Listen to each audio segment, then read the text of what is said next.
Hello, everyone, and welcome back to SALT Talks. My name is John Darcy. I'm the managing director of SALT, which is a global thought leadership forum and networking platform at the intersection of finance, technology, and public policy. SALT Talks are a digital interview series with leading investors, creators, and thinkers. Our goal on these SALT Talks is the same as our goal at our SALT conferences, which is to provide a window into the mind of subject matter experts as well as provide a platform for what we think are big ideas that are shaping the future. And we're very excited today to welcome you to the second episode in our Elections Integrity series, focusing on lessons that we learned during the 2020 election, as well as just setting the record straight about the facts of how elections operate, the security around elections, and again, things that we can take away from what was a very unique election in 2020 and how we can continue to hone and improve that process going forward. And our guests today for this session are two members of the Election Assistance Commission, Benjamin Hovland, as well as Donald Palmer. And I'll start with Ben in terms of reading his bio. Benjamin Hovland's 20-year career in elections has been shaped by his commitment to improving election administration and removing barriers to voting. Most recently, he served as acting chief counsel for the U.S. Senate Committee on Rules and Administration, where he was a driving force behind Congress appropriating $380 million in Help America Vote Act funds to enhance election security to the states in 2018. While at the Senate, he focused on the federal government's role in election administration and campaign finance regulation. He organized several hearings on election security preparations and improving election administration. He was integral to restoring a quorum at the EAC in 2015. Donald Palmer is a former Bipartisan Policy Center Fellow, where he advanced the recommendations of the Presidential Commission on Election Administration. Mr. Palmer is a former secretary of the Virginia State Board of Elections and served as the Commonwealth Chief Election Official from 2011 to 2014.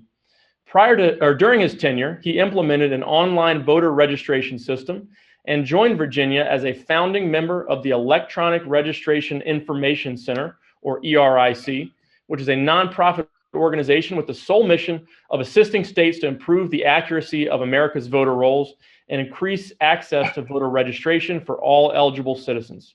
He also served as Florida's Director of Elections, where he successfully transitioned the state from electronic voting machines to paper-based digital voting machines prior to the 2008 presidential election, and expanded the Florida Voting System State Certification Program.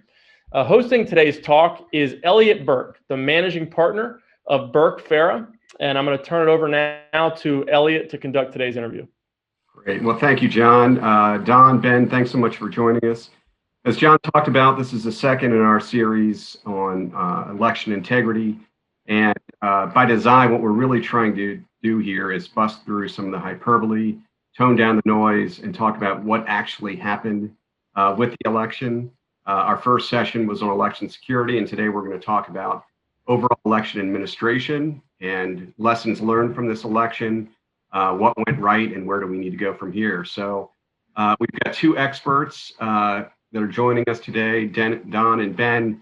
Not only serve on the Election Administration Commission, but they are also, they've had a significant amount of experience in the states. So as this session is really designed to talk about and educate our viewers about the election process, let's start out with the EAC, and what it is and what it is not. It is obviously not the FEC, it's not the Federal Election Commission, which actually has nothing to do with the administration of elections. Don, I'll turn it over to you to start. Tell our viewers, what is the EAC? Why do we have it? What were its origins, and how has it evolved over time? Well, sure. The Election Assistance Commission really came out of the 2000 election, Bush v. Gore. Well, the Congress came together, and it came together with a bipartisan bill. And some of the issues they looked at was creating the EAC. They wanted to have a federal entity test and certify voting systems on a voluntary basis. They wanted to provide some monies to the states to transition to new voting systems. They also wanted to start collecting data and to provide best practices. And so the EAC started all the way back then. It's only been a couple decades, but that is really the origin of the EAC. And since then, the budgets, there have been some smaller budgets and higher budgets. we are just coming out of a couple of years where we almost didn't exist as an agency. We are almost basically eliminated as an agency. But I think that as the security issues arose out of 16, there was a refocus on what purpose the EAC could serve in actually assisting local and state election officials. And I think there's a sort of a change in that sort of thinking across the board in the election community. And then John kicked things off and he mentioned the Help America Vote Act. Talk to us a little bit about what that is and how you interface with the states to bolster what the states do. Yeah, great to be here, Elliot. Thanks for having me. The Help America Vote Act, as Don mentioned, that was passed after the Florida 2000 election. It created the EAC.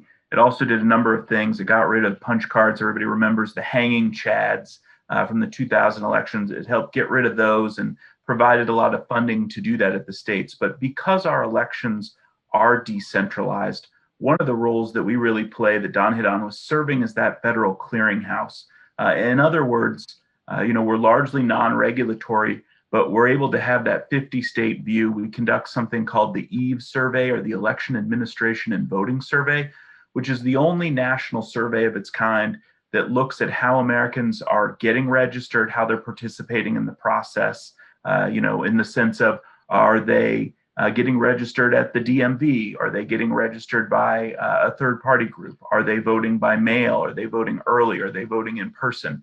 And so it really gives election administrators, policymakers, the ability to look at the data and make data-driven decisions. And so we're proud to do that, as well as assist state and local election officials around the country with best practices, helping to share those. We really have the benefit of seeing the different ways that states implement elections, how they solve this puzzle of helping Americans participate. And this year in particular, you were really able to see how that decentralized nature of elections, some of those best practices were able to be shared and help more Americans participate across the country, help election officials respond to the challenges they face this year. I think coming out of this election we just had, it's harder to make these arguments, but playing devil's advocate, since its inception, the EAC has been criticized from the right as being obsolete, and also concerns about that we're attempting to federalize elections. What do you say to the critics who make these arguments? So first and foremost, again, we're largely a non-regulatory agency. And so again, if people are worried about federal overreach, we're not designed to work that way. But I think you can really embrace sort of the decentralized nature of elections, and that's what we're structured to do. Again, as Don mentioned, there have been historic resource challenges that make that harder. But when you think about what's involved with running elections, particularly after the foreign interference of 2016, election administration is harder than it's ever been. And so to have a largely non-regulatory federal agency that's able to share best practices, that's able to assist with training, that's able to provide information, and resources, whether those are grants from Congress. Certainly, we've seen over $800 million in security money distributed since 2018, $400 million in CARES Act funding this year. Obviously, that's made a big difference. But there are also resources that are beyond just money. There's also the ability to use the national platform. One of the things that we did this year that I'm really proud of, we heard consistently from election officials about shortages recruiting poll workers. And we were able to launch the National Poll Worker Recruitment Day effort. Again, having a national platform, a national website in helpamericavote.gov. But when you went to that website, it got you to your local election official or to your state or local election official, the place that you ultimately needed to get to. But we were able to amplify that at a national level, and it really made a difference in getting a new generation of poll workers to step up and help Americans vote this year. Don, in the lead up to the election in November, what else did you see in terms of potential issues that were out there? For those who are in the election business, we know that elections are messy. vote fraud exists. This is my opinion. Vote fraud exists. Vote suppression exists. But a lot of what we ultimately see is just cracks in the systems, which we can fix along the way. And so in the lead up to 2020, what else beyond the poll worker issue did you see that brought you the most concern? Well, in the lead up to 2020, the big issue that we faced all together was the pandemic. And, just like every other institution in the country, that was a big challenge. How were we actually going to administer elections? And states and localities had the same concerns. How are we going to pull off the primaries? How are we going to do a general election? And perhaps a totally different environment where people may be afraid to actually go and vote. And so a lot of states and localities had to make adjustments to how they vote. There was more vote by mail than ever before. When we did do in-person voting for early or election day, it was going to have to be in a sanitized manner. There's going to have to be social distancing. So there were going to be some additional lines. And so when we look back on 2020, that was a huge challenge. And really, election officials stepped up to it because it was a success from a point of view that in many ways there could have been a total meltdown. And you're right. In every election, there's going to be flaws. There's going to be lines. There may be malfunctions of the voting systems. And I think that the EAC, and I know the states are they're very proud of the work they put into, let's make sure and test our voting systems. Let's make sure they're secure and they're operational and they're not going to break down on election day. Now, sometimes these things happen and we record these things and we want to improve for the next election. And so those were the two big issues. I think that everybody was concerned that, look, we want to do everything we can to make sure that on election day and in a run up to election day, election workers are prepared to deal with the great turnout, that voters will have when they show up. When you have 10%, 15% increase in turnout, it's gonna stress the system. It's gonna make everything a little bit more difficult than it would be, let's say, if turnout was half of that. But I think that one of the things we could take away from November is that we got through the election and that we were able to overcome the pandemic in many ways, and Americans were actually able to cast a vote and effectuate their intent. And the bottom line is that's the bottom line, is that we were able to do that. And compared to past elections, I mean, obviously we were dealing with things that we had never experienced before with the pandemic and the volume of mail-in ballots that was, unprecedented. I mean, we certainly have mail-in ballots and we've dealt with this before, but just the volume is something we hadn't dealt with. How overall, what's your assessment at this point? I know the EAC is going to be having hearings and you're going to audit the actual results, but how comfortable are you at this point in terms of the overall result as compared to past elections? Elliot, I think one of the stories that's been lost sort of in some of the post-election day, I don't know, back and forth, or with some of the misinformation and disinformation, has been the amazing job that election officials did this year. Again, as Don was saying, ramping up for the pandemic, unprecedented challenges. You had people who were running, as you said, the largest mail election that they'd ever run, but also needing to keep polling places as safe as possible for in-person voters. And what you saw, I mentioned this earlier, the way that some of the election community came together. You had folks from, Oregon and Washington and Colorado and Utah who'd been running, full mail elections or who had done that transition, sharing the lessons learned with their colleagues across the country through vehicles like the EAC, we had a working group within the Government Coordinating Council, which is federal, state, and local partners. We're able to share those best practices for jurisdictions that had maybe not experienced as much mail, who didn't have that luxury of time to ramp up. We were also able to share information, from partners with the CDC on how you make polling places as safe as possible. And then also what you saw was an amazing job getting the word out that voters were going to need to spread their vote out to help limit congestion. Again, that was in the CDC guidance. And so you saw a record amount of mail-in absentee voting. You saw a record amount of early in-person voting. And you still had a significant election day turnout, which is why we had nearly around 160 million Americans vote. But the mechanics, the election administration of 2020 was really done well. As Don mentioned earlier, there were hiccups. There always are. That's what happens when you have 160 million people involved in a process across, over 9,000 jurisdictions across the country. There are going to be hiccups, but none of those were significant. None of those were out of the ordinary. And again, in my 20 years, this is the best run election I've ever seen. Yeah, I appreciate those comments, because I think that when we describe elections, sometimes the media forgets that this is a partnership. And even going back to Chris Krebs, who was at DHS and in charge of the cyber office, and the comment that ultimately got the president's attention, led to his firing. If I'm correct, that statement was actually part of a joint statement that, Ben, you were part of. That talked about the overall success of the election. So on one hand, you have the underlying result. You also have criticism for the person saying it and whether or not that person's in the right position or has expertise. I think what was really lost in that entire situation was that was really a statement that reflected a federal, state, local, and to some extent even private party partnership. And it was the assessment of all those components of our system.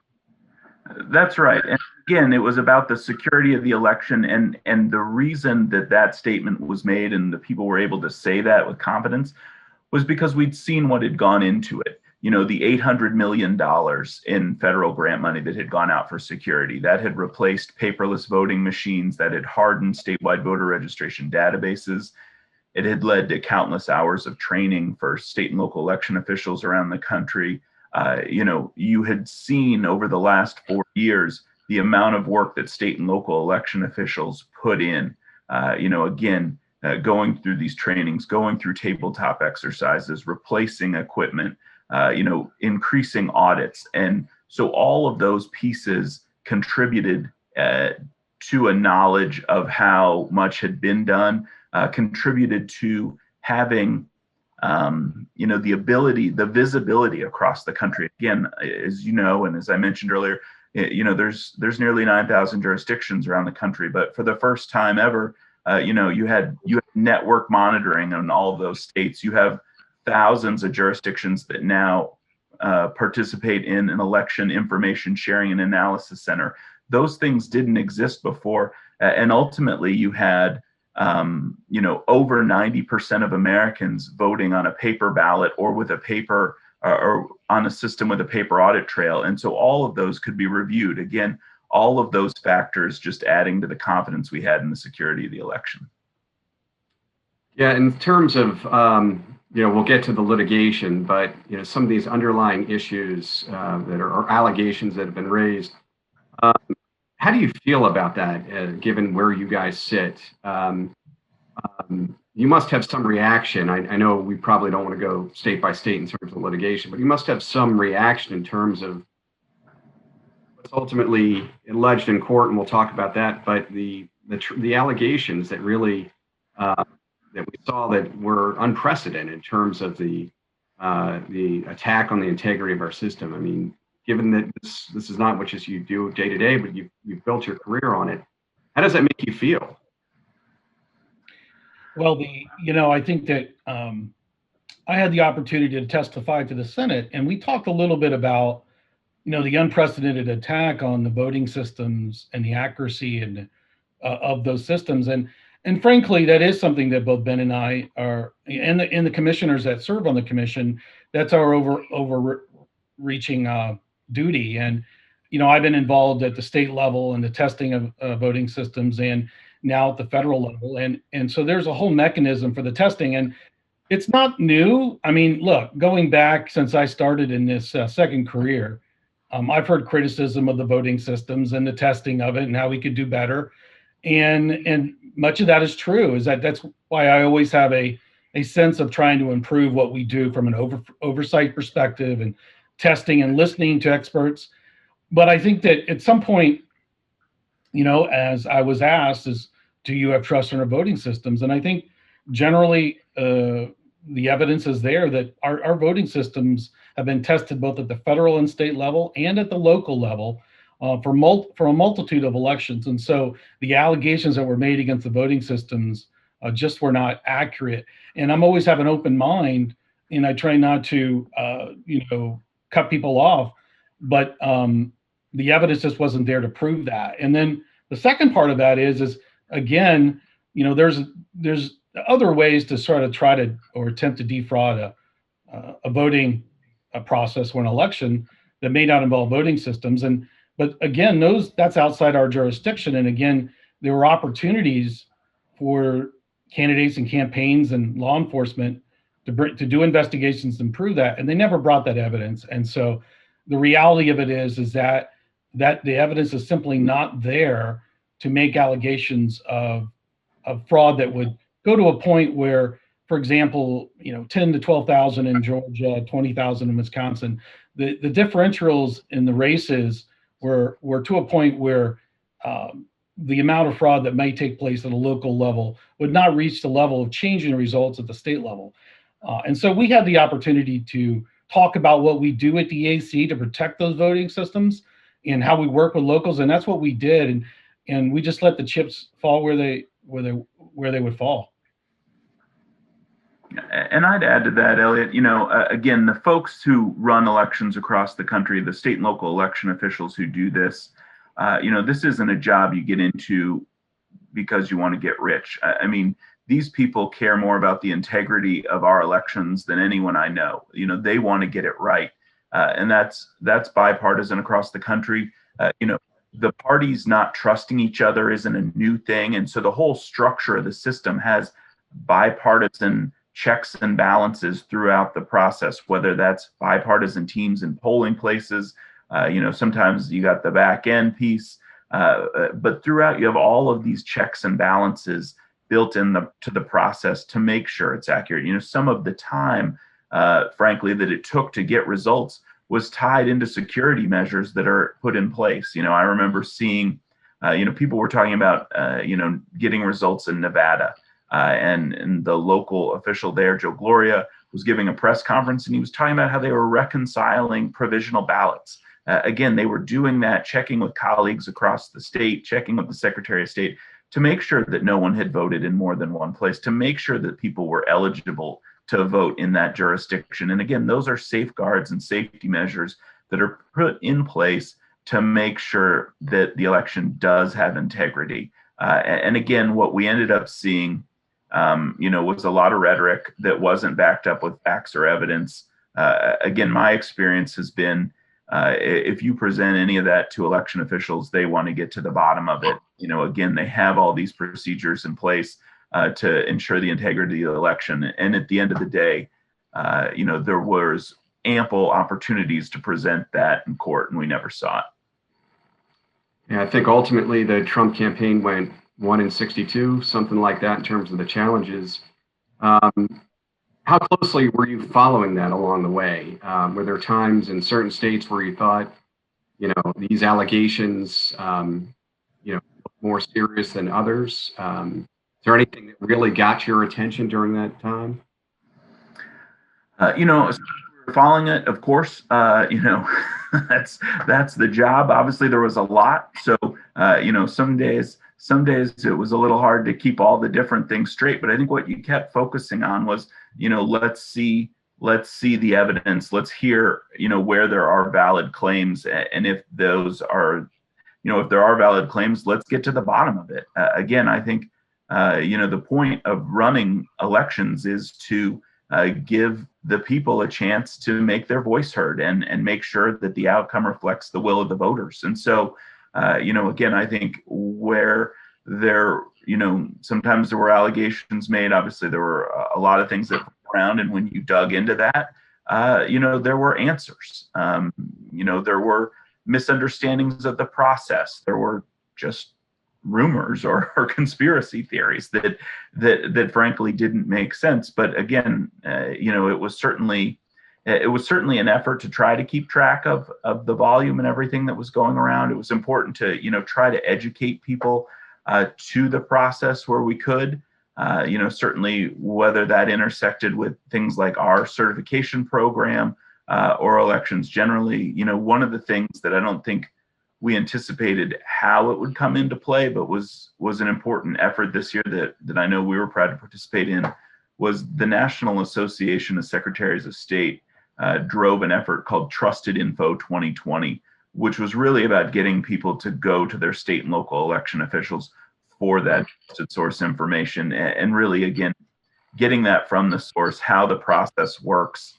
And I think once you got down to that, again, you saw so often, that there wasn't a real basis in this, or it was a confusion about different processes. And so, I'd like to see us do more to help people understand the process. Obviously, a lot of folks got a pretty big civics lesson this year, but I think we can continue to talk about the work that happens after Election Day.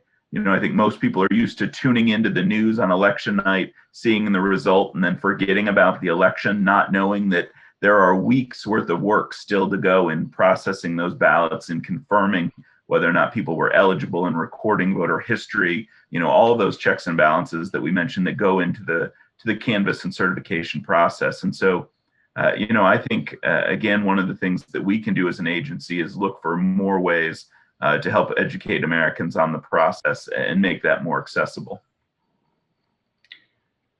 Elliot, when I was following a lot of it, but I started to focus on those issues that involve the EAC, like the voting systems and that sort of thing. And I think that one of the things I found is that oftentimes, an election worker error or some other error would be confused with some sort of vulnerability in a voting system. And so a little bit of investigation into that would reveal that. What I found frustrating at the EAC is that we're a small agency, and some of these facts were easily obtainable, but we weren't always asked to provide commentary. I think that from a perspective of oversight, I think the EAC could try to play more of a role as an independent third party for testing. You saw some of that, for example, with one of our accredited labs in Georgia, was there were some issues regarding allegations of voting systems in Georgia, and I believe it was like 8 to 10 counties basically sent the software to an accredited lab, and they did a review of the software to make sure it was still the same software, there hadn't been any changes. And after a review, that was what that lab found. But as I think about what the EAC could do in the future, is that we could do more of that in the assistance of localities and states that perhaps there's a level of distrust that they may not believe each other, of political parties, for example, but the EAC may be able to play a more beneficial role in the future, sort of looking at the forensics of some of these things after the election. That's just a thought. Yeah, and I think that you touched on this a little bit, but part of this, I think, whole ordeal has been a good education for the American people, and to some extent, even some of the councils involved. Talk a little bit about this overvoting, undervoting issue, which to me was one of the most flagrant examples of people talking about a concept that happens in elections, every election. It is not unusual. It was not statistically different than we'd seen in the past. But talk a little bit about that, and maybe then how the media helped drive this apparent controversy. So I can talk a little bit about it. I mean, overs and unders, actually, the overs and undervotes, this first really came into play from my perspective after 2000, when there was a lot of debate of why there was a certain number of undervotes, which is, members or candidates on down the ballot aren't having a ballot cast for them, while there's other members on the ballot or candidates that are. And overvotes are when there may be more ballots cast for two ballots cast for a candidate. And so these are basically mistakes on the part of the voter, or they intentionally decide not to vote for certain candidates and decide to vote for others. But it became such an issue after 2000 that the Florida legislature required the reporting of that. So these are the type of things that can spawn conspiracies, and why didn't my candidate get this many votes when this candidate did? And I think that explaining what they are and why there's split votes or there's undervotes is really an issue that I find myself playing political scientist occasionally, explaining that Americans still do divide their vote. Sometimes they decide to undervote, and so not every candidate's going to have the same amount of votes. Ben, do you want to weigh in on this one? Yeah, I'd just add too. You saw a number of Americans voting in different ways this year. We know from the EVE survey that I mentioned earlier that historically about 25% of Americans vote by mail or absentee ballot. That number is probably going to be closer to 50% this year. Depending on a state's cure process, if you're in a polling place in person and you accidentally vote for two candidates for the same race, for example, an overvote, and you put that in a scanner, it's going to kick back and tell you that you may spoil that ballot. If you're doing that on a mail ballot and your state doesn't have a cure opportunity, that vote's just canceled out in that race. And so again, that's a small thing, but those are the details. That's the nuance that goes into election administration, and that's the type of thing that you could see this year. And as Don mentioned, of course, there's oftentimes people that are going out for a particular candidate. If anyone's lived in some of the states with longer ballots, you definitely see drop off. And so there's an array of reasons that you do see these variables out there. And again, it's just part of election administration. What about this allegation about votes being changed, that there was some sort of hack or some sort of systemic software manipulation? Talk a little bit, but not just the allegation, but also the nature of how these machines work and how difficult, if not impossible, something like that could be. Well, one thing I'd point to there, first and foremost, I mentioned earlier that you probably had about 95% of Americans vote on a paper ballot or with a paper audit trail this year, which is way more than we've seen in recent elections. And you saw that, probably the best example to point to on talking about, the audit process or whatever is, you look at Georgia. Georgia was one of the closest races across the country. They did, they reviewed their ballots a number of times electronically. They did it was part of an audit process, but they essentially did a hand check of every single ballot in the state. And those were all largely identical. And again, that is a check. That paper audit trail is a check on the computer system.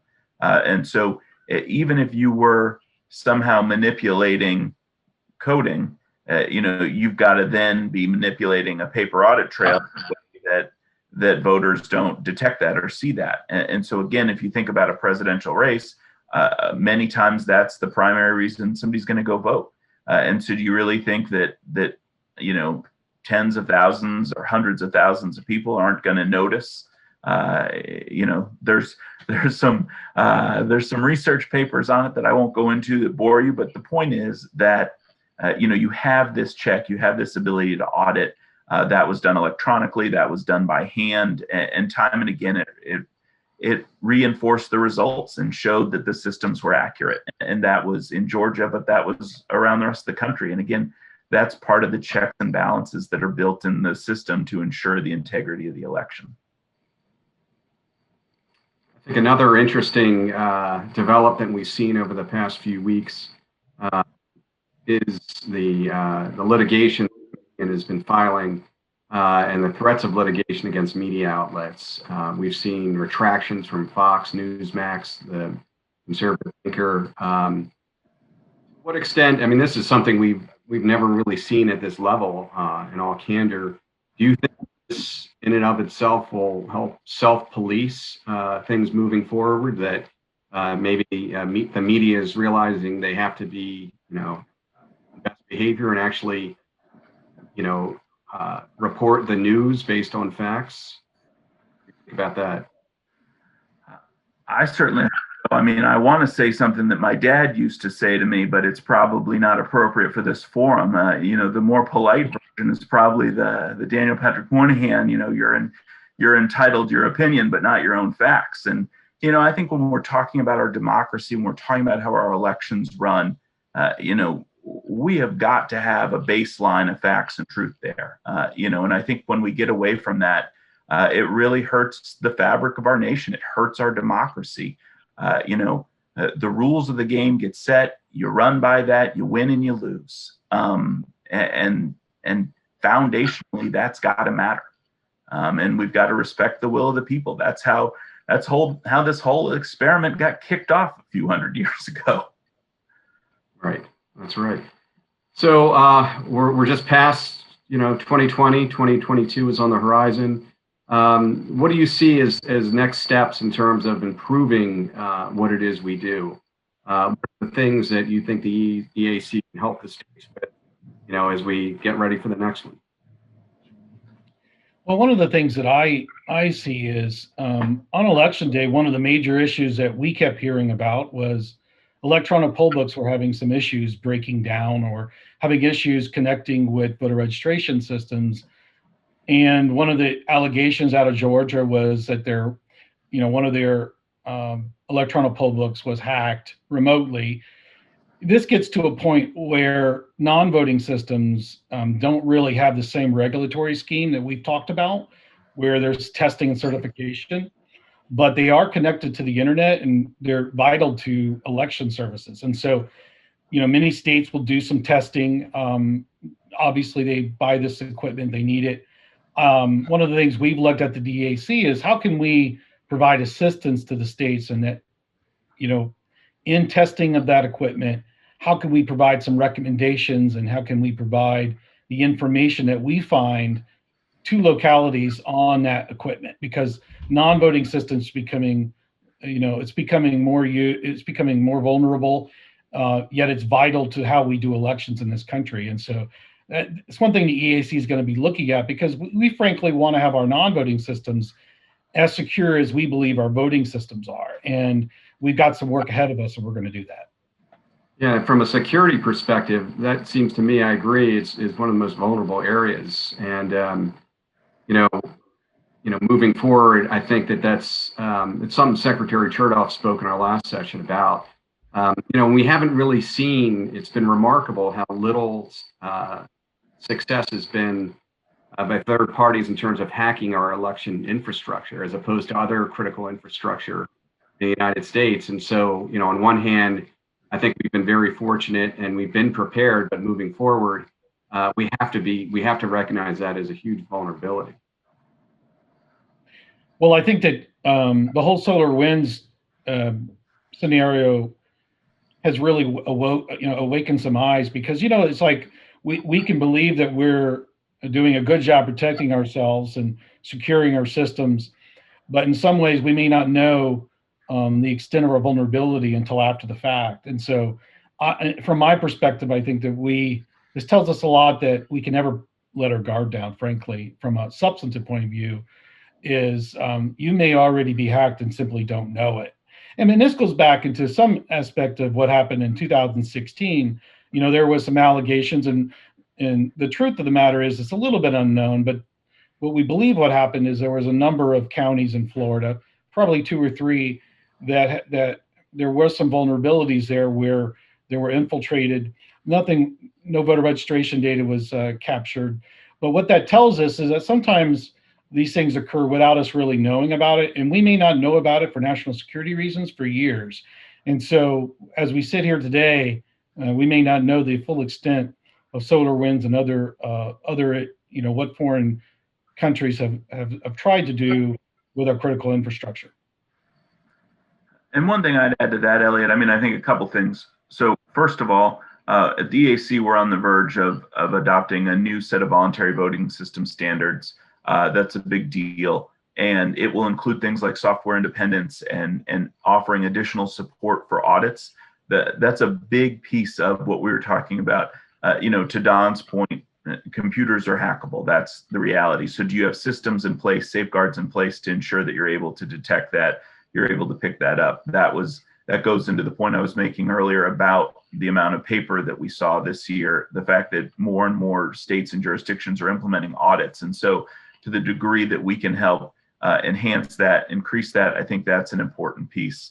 But we also know that the lowest hanging fruit in many ways is disinformation and misinformation. And so, as I look at how we can play a role, as we look at the things that can be done, I think a lot of it is helping people to get that trusted source information. Some of that is a resourcing issue. Don mentioned earlier our budget.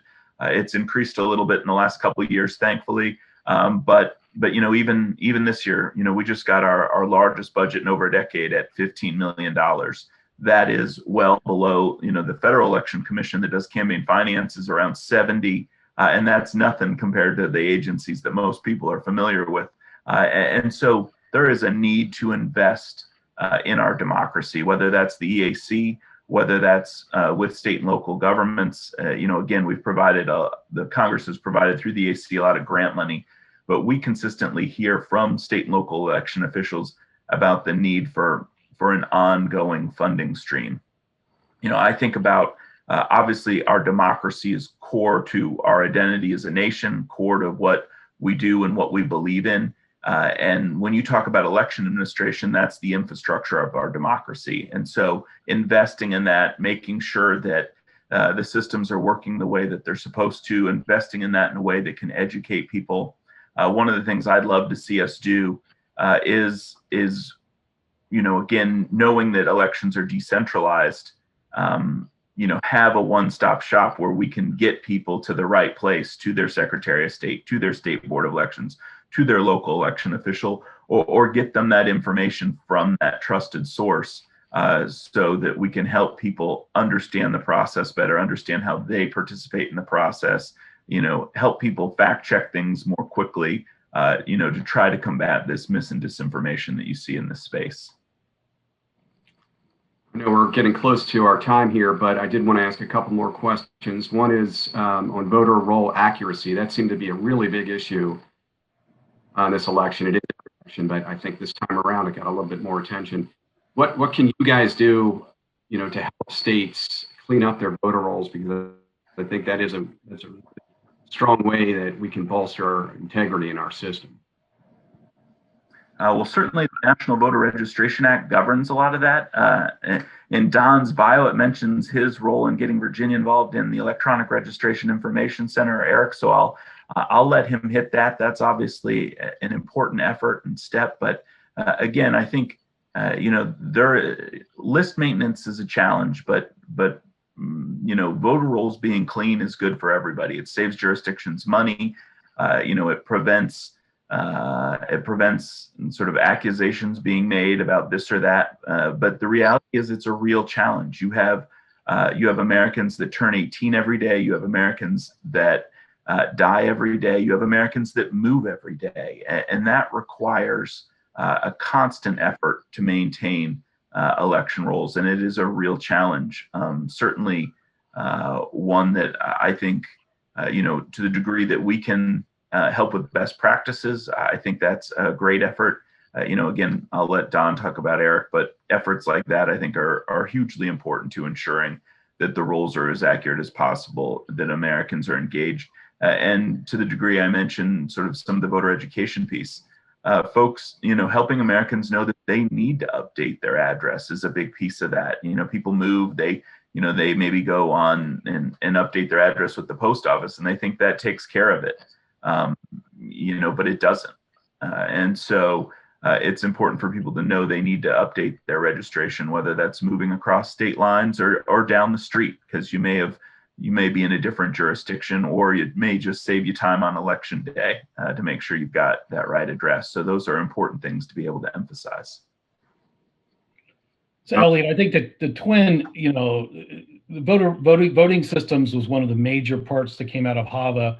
And the upgrade of that, one of the things that sort of misremembered or not remembered is voter registration systems at the state level was the other sort of factor there. And, I really think that across the country, when I look at, we really need a revolution in technology and upgrading those systems, both at the state and local level. And this is where Congress can really help, because again, this is a major part of the Help America Vote Act, was to allow the states to have these databases And so the more technology and the more we upgrade those systems, the more accurate our voter registration systems are going to be. So there's a substantive part of that, and there's also the perception.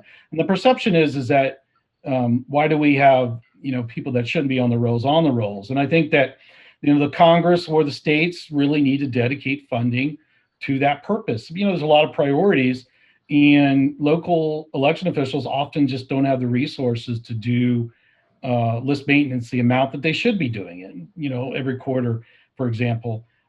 Usually they're going to need additional resources to do that. I do think that, if the EAC can provide best practices or, helping jurisdictions find what's the best address for individuals, that's the type of thing that I think that localities would be helpful to localities. And so those are some of the things that I think that Congress or policymakers can look at, is sort of how can we improve those voter registration systems.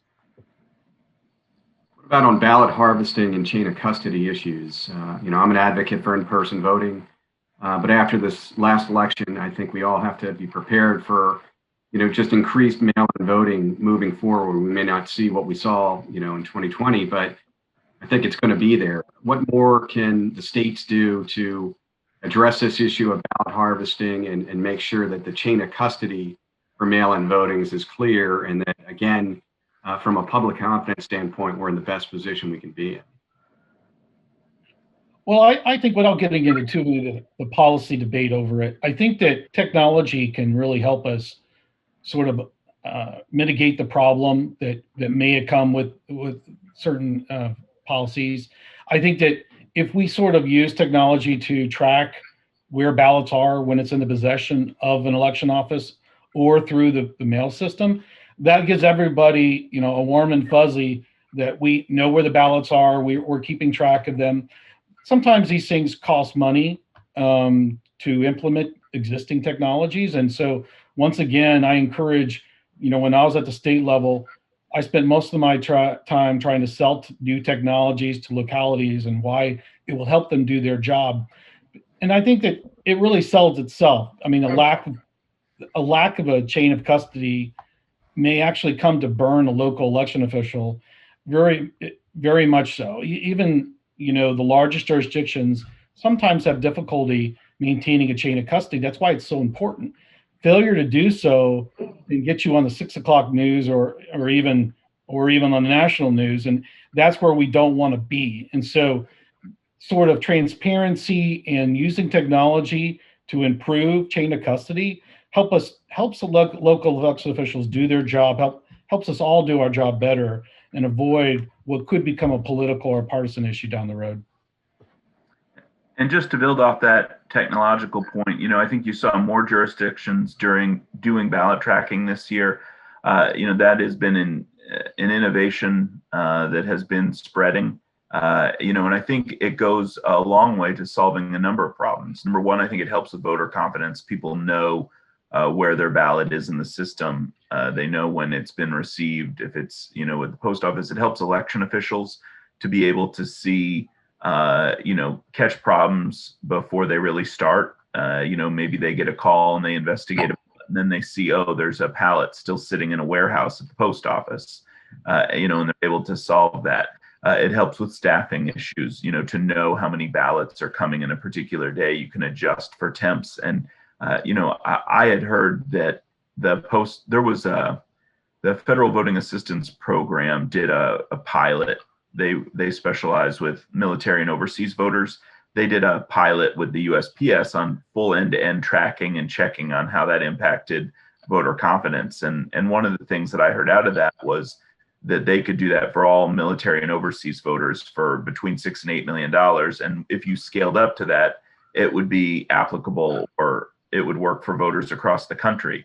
And so in the scope of things, that for probably $8 million, we could have end-to-end ballot tracking for all the ballots across the country. That is a relatively minor investment, but one that needs to be made if you want that kind of service, if you want that kind of competence.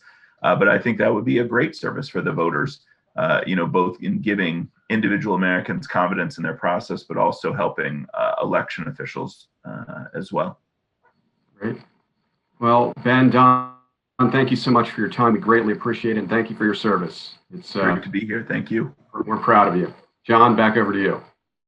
Thank you, everybody who tuned in to today's SALT Talk. I think it was a fantastic conversation. Thanks again, Elliot, for leading this series on election integrity and election operations.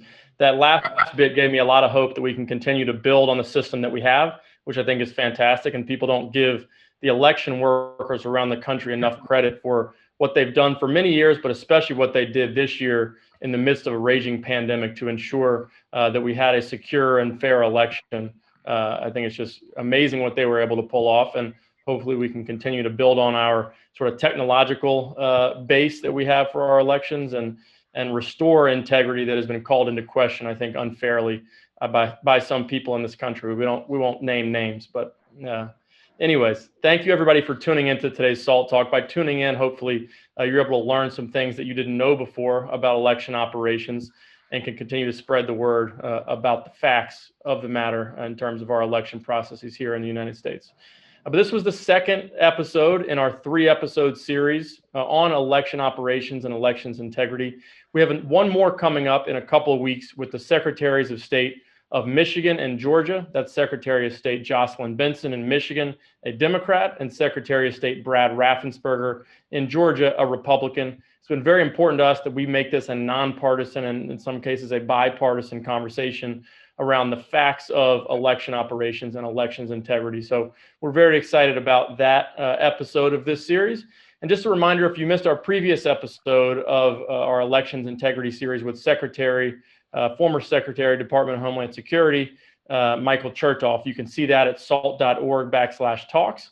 If you missed any part of this episode, you can watch it again on our website at salt.org/talks or at our YouTube channel. And please, I always say this after every episode, but please spread the word about SALT Talks and about this SALT Talk in particular. I think it's so important that as a society, we get the facts straight and we spread the word about the truth about the way our elections operate. So please spread the word. We're also on social media. Please follow us. We're on Twitter, LinkedIn, Facebook, and Instagram. And on behalf of the entire SALT team, this is John Darcy signing off for today. We'll see you back here in a couple weeks for the last episode of our Elections Integrity series with Secretaries Brad Raffensperger and Jocelyn Benson. Thank you.